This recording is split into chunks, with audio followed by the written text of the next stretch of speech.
Fala Roboticers, tudo bem? Meu nome é Amanda, eu sou colaboradora da Estemos e esse é o Fala Robotiker. Aqui nós temos o objetivo de ampliar a voz das equipes brasileiras cada vez mais. E hoje nós decidimos falar sobre um assunto muito importante na FTC, que é a programação. E para isso, nós chamamos uma equipe com histórico muito forte nessa área, que é a Stormtech. Sejam bem-vindos, pessoal. Olá, nós somos a Storm Tech Canaã, de Goiânia, Goiás, a equipe hashtag 16054. Bom, eu sou o Fernando Quintanilha, sou um dos programadores da Storm. Eu sou a Mariana Fernandes, eu também sou uma das programadoras da Storm. Ótimo, sejam muito bem-vindos, pessoal.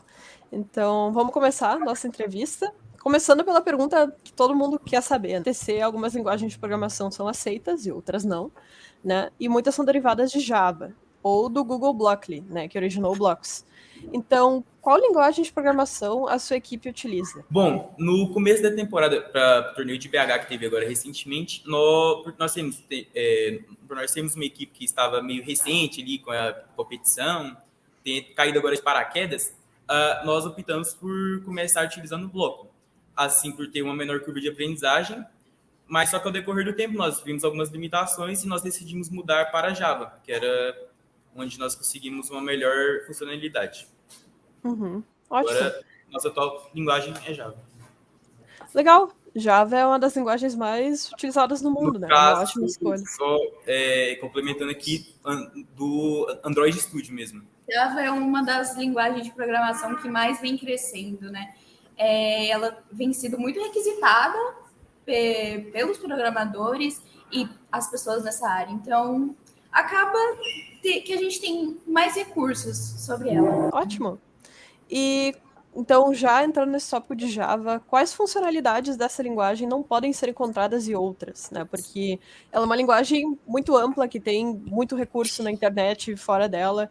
E o que levou vocês a essa escolha, né? Vocês disseram que pela limitação, mas se puderem elaborar um pouco mais esse tópico, seria bem legal. Pelo Java ter um leque de oportunidades de programação assim muito grande, também a gente tem uma biblioteca muito completa já do Java, com a FTC, nós optamos por usá-la. Além que também o bloco, a gente ficava muito preso naquele bloco lá. A gente não conseguia meio que sair lá, estender além dos blocos. Então, essa foi uma das fundamentais importâncias que a gente viu que era necessário mudar para Java. Sim, e no Java também, né? Ele tem várias funções e uma delas, por exemplo, é a programação em objetos, que é basicamente nesses objetos possuem métodos e acaba deixando a programação muito mais organizada, facilitando a vida do programador em si. Isso basicamente que a gente escolheu ela, porque facilita a nossa vida e porque ela é bem abrangente. Sim, eu super concordo. É a linguagem que eu mais utilizo também para faculdade, para trabalho, então sou suspeita para falar, mas é uma ótima escolha. Onde encontrar recursos sobre programação na FTC, né? Já que em português a gente não tem tanta coisa ainda, as equipes se esforçam para fazer videoaulas, enfim. Mas onde vocês geralmente buscam quando vocês têm alguma dúvida ou querem saber mais sobre Java? Além de termos algumas ferramentas fundamentais, Google, YouTube, temos alguns sites que nós utilizamos, que é o site principal, que é o da First. Lá tem praticamente o tutorial lá de tudo. E também alguns outros. No GM0, onde a gente consegue encontrar alguns cálculos que são necessários para programação. Tem um que agora, só me deixa eu lembrar o nome, é TÜV-Delft, que ele é basicamente lá, é como se fosse, tem também o Discord, só ressaltando que tem um Discord da First, onde você consegue mandar as perguntas lá, pode em inglês, obviamente, onde eles podem responder, talvez há algum tempo. Esse Chiefs Devs é mais ou menos um Discord mesmo, onde você vai mandar lá a pergunta e até mesmo tem várias perguntas lá que algumas equipes já fizeram, que vai te auxiliar bastante na própria linguagem de programação. O bom é que nesses recursos são fáceis, né, de acessar, principalmente para quem está começando agora, principalmente a gente, né, que meio que caiu de paraquedas nesse mundo, né?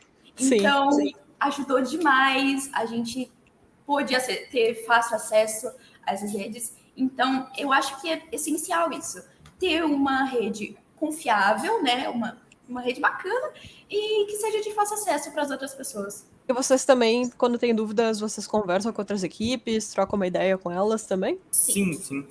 Recentemente a gente estava tendo para programar, a gente estava tentando programar a nossa câmera no próprio bloco, usando a ferramenta TensorFlow. A gente estava com um probleminha, estava dando um probleminha que como se a gente não tivesse nenhum campeonato, a gente tivesse nenhuma competição inscrita. Aí a gente estava até conversando com outras equipes, vendo se era algum erro só da nossa equipe ou era geral, assim. É muito fundamental também conversar com as outras equipes, esse diálogo. É até bom que também vocês não conversam só de programação, conversa talvez de marcar uma visita, marcar algum evento, alguma ação junto, promover sempre a FIRST. E o bom dessas conversas com as outras equipes é porque a gente sempre vai achar uma equipe que está passando pela mesma situação que a gente. Sempre vai ter. E ajuda demais, acaba sendo uma ajuda tanto para eles, tanto para a gente. Então, eu acho que é essencial essa comunicação entre a FIRST em si. Com certeza, né? Muitas vezes uma dúvida que a gente tem, uma outra equipe já teve, já resolveu, ou tá passando por isso, né? Então essa troca realmente é fundamental.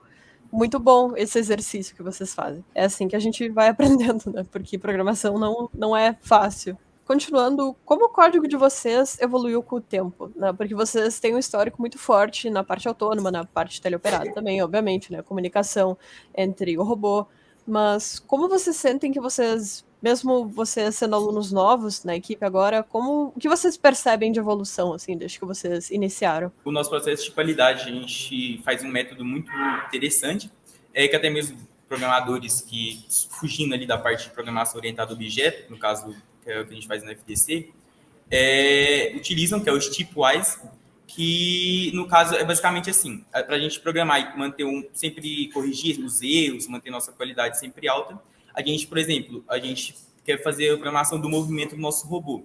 A gente pega ali a parte que é um pouco mais complexa, separa ela da parte da programação em si, porque a programação em si é um pouco longa por ser escrita, ela é um pouco mais complexa de entender tudo junto ali. A gente separa isso, corrige os erros, assim a gente subdivide os erros e consegue ampliar melhor, a gente consegue corrigir melhor e manter uma melhor funcionalidade. Vocês salvam o código de vocês em algum repositório, alguma coisa assim, para perceberem a evolução dele ao decorrer do tempo? Atualmente, nós utilizamos somente o Drive para nós conseguirmos salvar o nosso código, que, além, tipo assim, o Drive da equipe. A gente consegue manter o Drive lá seguro. Se a gente precisar baixar online, de qualquer lugar, a gente vai conseguir. Todo mundo da equipe tem acesso a esse Drive. Então, por exemplo, a gente sempre tenta comentar as programações, manter as programações comentadas, que aí, por exemplo, se o membro quiser ali dar uma olhada, quiser dar aprender realmente a programação, facilita. Facilita principalmente para as próximas pessoas que virão, né? Sempre pensando nos membros que vão vir para a nossa equipe, que às vezes eles chegam igual a gente e não entendem muito do assunto, então já ter essa parte comentada, documentada certinho, é importante. Fora também que não pode faltar a parte da própria documentação, que é super importante, o caderno de engenharia, que até, como ela disse, para as próximas temporadas.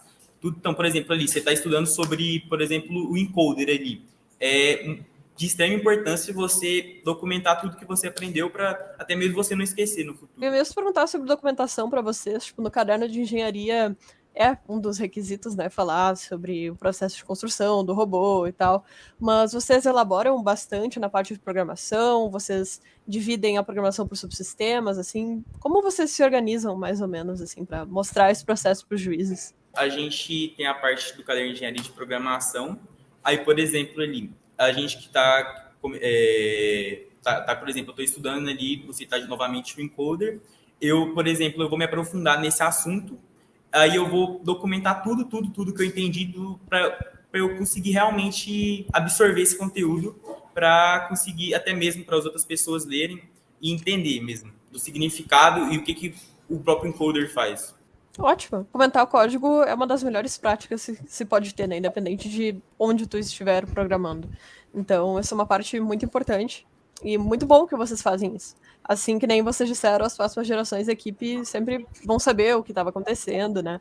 E falando sobre próximas gerações, como a gente pode reaproveitar códigos de temporadas passadas, ou até mesmo de outras equipes, né? Porque nem sempre a gente vai iniciar um código totalmente do zero. Então, como é esse processo, assim, para vocês?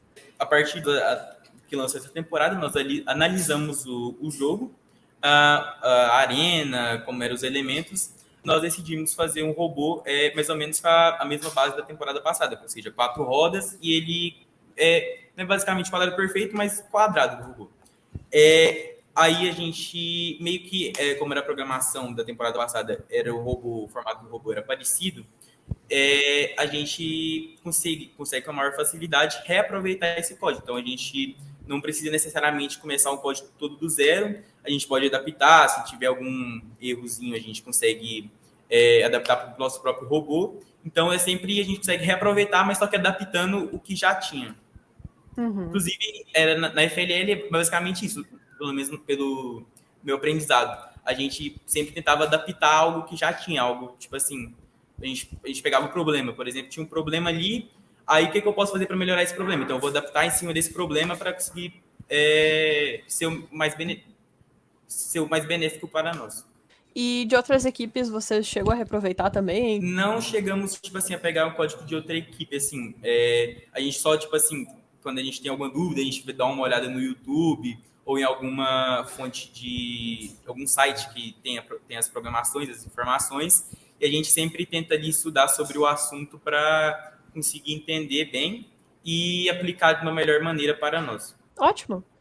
E como uma equipe pode aprender uma linguagem do zero? Que foi o que aconteceu com vocês, né? Vocês, claramente, você teve experiência da FLL, mas por onde se começa, geralmente, assim? Alguém que, a primeira temporada de FTC, nunca mexeu com programação, o que vocês diriam? Por ser, tipo assim, uma temporada que a gente caiu de paraquedas aqui, eu optei assim, a gente sentou em equipe, aí eu já falei, eu já tenho um pouco de conhecimento, já pensei para mim mesmo. Eu já tenho conhecimento em bloco ali, que já vem da FLL, então eu vou no que é mais seguro para mim por enquanto. Então, a gente meio que decidiu assim, também por ter uma menor curva de aprendizagem e ser mais simples para nós. Mas, basicamente, para uma equipe, é isso. Não existe aquela coisa da qual é a melhor linguagem de programação. Isso varia para cada programador. Você vai experimentando e você, a uma hora ou outra, você vai acabar encontrando aquela que mais se encaixa com você. Eu acho que para como começar do zero, é isso. Você precisa ir buscando, né? Sempre seja um leque aberto para várias opções. Não se prender a um projeto, por exemplo. Monte um projeto, tem ideias, converse com a sua equipe. E não tenha só um, tenha vários, porque assim, caso algum acabe não dando certo, você vai ter o plano B, o plano C. Trace um objetivo, e isso sempre vai acabar te trazendo mais conhecimento sobre aquela área. Sim, com certeza. O fundamental é a gente entender bem a lógica de programação e depois disso a gente encontra uma linguagem que a gente se adapte melhor, né? Porque se a gente sabe lógica, muito mais fácil entender a sintaxe dos outros códigos, mas com certeza, super concordo. O que funciona para você pode não funcionar para mim e vice-versa. Falando ainda em ajuda externa, assim, vocês chegam a contatar empresas para aprender mais sobre programação também? Vocês têm alguma parceria com alguma empresa de software, alguma coisa assim? Vocês acham que vale a pena as equipes investirem nisso também? Recentemente, há um tempo atrás, a gente teve até uma visita aqui, que ele era membro de umas equipes de FLL aqui, que já passou, ele inclusive era da robótica, que hoje em dia, se eu não vou lembrar certinho onde ele trabalha, mas ele trabalha nessa área de programação, nessa empresa que ele trabalha. Aí ele veio aqui, nos capacitou na própria linguagem Java, só que ele, tipo assim, meio que foi o que você falou mesmo, da lógica de programação. Então, foi fundamental para a gente receber essa ajuda externa dele. Agora, lembrei, ele tem alguma coisa lá da parte de cibernético da Cielo. Bruno, o nome dele. ele veio aqui para auxiliar a gente. Ele explicou muito a lógica, ele explicou muito o próprio Java para a gente conseguir ter uma melhor autonomia, maior eficiência na programação. Foi muito importante para a gente também, porque, tipo assim, a gente também vê outras oportunidades, porque a gente não, ele inclusive, ele não tinha muito contato com a área da FTC ali mesmo, mas foi muito interessante também que ele conseguiu ensinar a gente várias coisas que tinham, a gente aprendeu funções, e foi de extrema importância essa ajuda. E por mais Sim. que a área dele não se encaixasse com a nossa área, existiam coisas, às vezes alguns atalhos que a gente conseguia tomar para a nossa programação. Então, acaba que expande cada vez mais. E vocês acham que, de alguma forma, essa experiência que vocês estão tendo na equipe, é uma pergunta bem pessoal agora, vai ajudar vocês a definirem o caminho profissional de vocês? Tipo, vocês pretendem continuar mexendo com programação ou não? Não tem problema, se não pretenderem também. Olha, eu particularmente, quando eu entrei e eu conheci realmente o que era programação, foi como se tivesse sido amor à primeira vista. É uma sensação muito gostosa. É prazeroso você estar trabalhando naquilo e ver que está tendo resultado. Às vezes é um pouco estressante, mas acontece. E se eu tiver a oportunidade, é lógico que eu seguiria essa área. Porque é uma coisa que eu gosto de fazer, eu tenho prazer em fazer isso. Eu, por exemplo, aqui, se eu conseguir ter a oportunidade, eu quero estudar, com certeza, fazer uma faculdade de engenharia de softwares ou até mesmo ciência da computação, que envolve ali a parte de programação mesmo, que é uma área que eu sempre me identifiquei bastante. Até tenho um irmão que faz hoje em dia fora, estuda ciência da computação, então eu me inspiro bastante nele para conseguir estudar isso. Que legal. Eu super recomendo também. Eu curso engenharia de software, eu estou no meu 2º ano agora e eu também sou muito grata por tudo que eu aprendo. Eu entendo completamente essa descrição que tu deu da sensação. É como se fosse um superpoder, né? Tipo, juntar todos aqueles pontos, vírgula, número e tudo fazer sentido é muito legal. Então, desejo muito sucesso para vocês e que vocês consigam cursar essa área, porque com certeza vai surgir oportunidade para pessoas capacitadas que nem vocês. Mas então agora essas eram praticamente todas as perguntas que eu tinha. Eu gostaria de deixar um espaço para vocês talvez divulgarem algo sobre a equipe de vocês, algum projeto, alguma ação, se quiserem acrescentar mais alguma coisa que a gente não falou, sintam-se bem à vontade. Sobre a divulgação, a nossa equipe agora ela está entrando em um projeto, estamos trabalhando num projeto, que seria a programação de um site. O site tem como objetivo unir as equipes dentro de um lugar onde elas possam se comunicar, trocar experiência. O objetivo mesmo é de ter esse contato com a First. Porque até mesmo no começo a gente teve uma certa dificuldade também de entrar em contato com algumas equipes de regiões mais distantes. Então, a parte que a gente percebeu esse déficit, a gente pensou, o que a gente pode fazer para contornar isso? Então, a gente está tentando contornar isso de uma maneira criativa. Que legal, ótimo. E nesse site vocês pretendem disponibilizar recursos e tal para as equipes, assim, é tipo um fórum mesmo? Sim. Que legal. Inclusive, é um dos principais objetivos do site. A gente vai fazer como se fosse o nosso caderno de engenharia e o caderno de engenharia das outras equipes, onde elas vão conseguir adicionar o conhecimento delas e, assim, todo mundo ficar compartilhado e acabar ajudando quem começou agora e quem também já está há muito tempo e tem dificuldade. Parabéns pela iniciativa. E tem alguma data para sair já, que a gente possa divulgar? Infelizmente, a gente ainda não tem uma data de divulgação, mas nós estamos trabalhando arduamente para isso. Imagino, fazer um site não é nada fácil, mas a gente espera. Vou tentar me segurar aqui. Então, muito obrigada, pessoal, por terem conversado comigo. Gosto muito de falar sobre esse assunto em específico, então tive que me segurar um pouco para não falar demais, mas desejo muita sorte para vocês. O que precisarem, contem conosco da Estemos. E a gente se vê em Brasília, então. Bom trabalho para vocês até lá.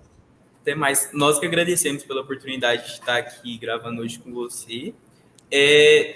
Somos gratos por ter carregado a Estemos na camisa, nós somos orgulhosos da gente ter conseguido essa graça de esse auxílio de vocês. Muito obrigado.